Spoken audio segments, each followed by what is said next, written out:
the introduction to using the Unix shell. And at the moment, I'm actually logged into my Mac, as you can see here, via a terminal.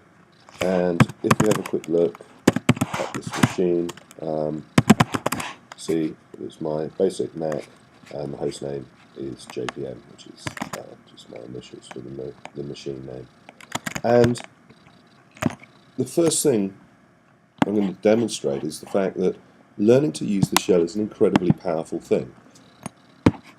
If we look at this shell here, you'll see the host name says W23801. This is a machine in the university, and I have logged in via a system called SSH, Secure Shell, to a machine that's at the moment 25 miles away from me. And also at present only has me logged in. And by using the shell, we can log through to various other machines. So, for example, if I log into another machine here, we can see that I am now on the machine WG0801, another machine in the university, and at present that has Jay on the machine teaching, as well as myself. I'm going to log out of that machine now, so I don't interrupt. And just by using the shell, it means that we can move around all of the various machines in the university, we can share work amongst each other, and we can even, if we have access, log in remotely and do things. So learning the shell is a very useful and powerful tool.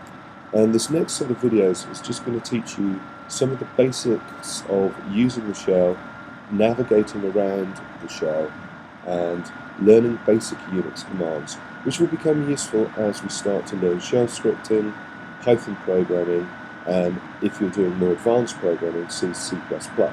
Because all of these commands that we're going to use to interact with the computer have equivalent commands, generally of the same name and with very much the same behavior within the scripting and the programming languages.